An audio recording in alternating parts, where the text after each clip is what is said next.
السلام عليكم ورحمة الله تعالى وبركاته.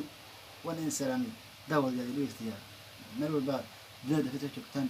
ولكن ما على حسن ولكن مثلا كانوا كسروا ما قال شنو الفشيال هانتي وأنا تعالى هاي أنت صوماليات كحرا شنو الكريجة ما هتقر شنو الفشيال ولا ريال هانتي قربتي وحن كوسة تلقى أنا ربنا لو ذاقو أرن آدي آد أفرحهم وأنا أدل غدا واي والله وهدنا عن واي وحكاه هانتي مركز أمر فريدت وركتت أرن كاس وكوس بندق الدونا هاي والله يبدون ولكن إذا ولا مسلم كهو هانتي ولكن مسلم كهو مركبات واكو سلامي سكال يلابا مركب حكتنا ولكن مسلم كهو وحن قاع الصناعة إن أسبسكرايب صارتو كجد بن وايو waxa laga yaabaa inaad ku caawiso meel aadan qeyr waxba ka faa'iidin subscribe ahaantii subscribe kuma aan lacag marka walaalkay mas'uulka ah aan soo laabtay waxa jiro ahaantii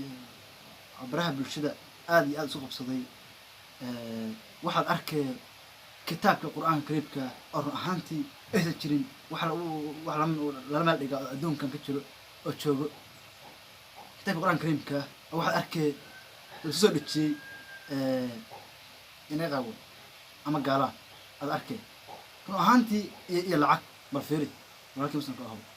waxaad arkay haddana ka darantii waxa uu leeyahay saddexdan mid dooro walaalkii muslimka ah waxa ogaataa kan soo dhigayo inuu si dhaamin kiiso sameeyay ahaantii galabta qodobkaas ayaan ku soo talgalay in la wadaago walaalkii muslimka ah waxaan ka codsanaa inaad kitaabka quraanka kariimka in aad la meel dhigin haba yaraadeene wax xumaan ah waayo waxaan aad ag dhigay kitaabka quraanka isu fiiri ahaantii markaan maagno san u qabsada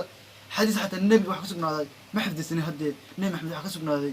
oo yiri macnaha kitaabada hal xafido oo meel macquul ah hala dhigo marka walaalkii muslimka ah oo Allah subhanahu wa ta'ala ayaaba kalaamkiisa ku yiri anaka xafidnay marka walaalkii muslimka ah oo ahaantii waxa arkay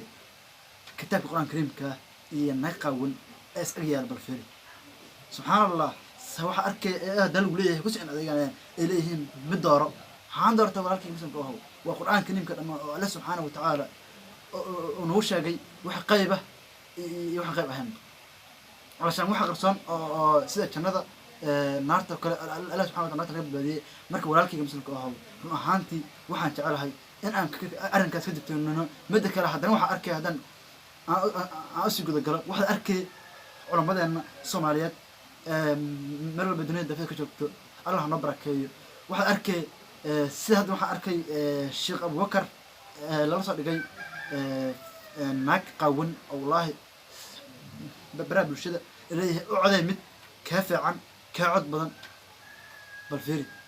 حاد كفايدة ولكن مثلا قدر صادقتي أو صادقتي ما أنت حتى عض بدية عض الدنيا هو كقبنا برهرت عرش اسودي ما مركب ولكن مثلا كهو وقدام بين واحد لو ده أنا أرنكاس وأرن آد أفهم حبنا أتسكيل لسين كنا قشين دكتوني وايو كتاب القرآن الكريم كوالله وحلم الإنه أنا أسألهم كأول سابته الله سبحانه وتعالى وحنا نوكل عدي وحنا نقول جاي ضرورة الله سبحانه وتعالى وكل هي حافظ على صلواتي وصلاتي الوسطى ولكن مسلم كأول الله كعبصه حمامته هو كي صوصني محمد أنت حدث أصاركتي مركب ولكن مسلم كأول ودمين وحكوس الجمهوريين يا إن عن قارك أسرفها في إنه هانتينا علماء الصوماليات أنت لما برجون لما كسر قرتين أتفسر كسر جيدين الذين مدار عذي وحل عذي وحل كلام مش ما بيجالان حاول سو عذي هذا مش شيخان الله سبحانه وتعالى حافظ علماء الناس ولكن مسلم كأهو اسكيل علي وحاس وفحش الدنيا أنت سن لو عذاب أغرنا هانتي هاتك فيلي وحول غيابة أقبضك الدنيا كلكم أنت marka walaalkii muslimka ah oo ahaantii dadka saas yeelaya waa dad jahiliina oo aan fahansaneyn quraanka iyo xushmadiisa iyo Allah subhanahu wa ta'ala sababta uu sadajiyay marka walaalkii muslimka ah oo qaarka jecelaw assalaamu alaykum wa rahmatullahi ta'ala wa barakatuh wa walaalkii mahad khayr walaalkii muslimka ah hana isu koobin qaarka kaliga ee gaarsi walaalkaaga muslimka ah assalaamu alaykum wa rahmatullahi ta'ala wa barakatuh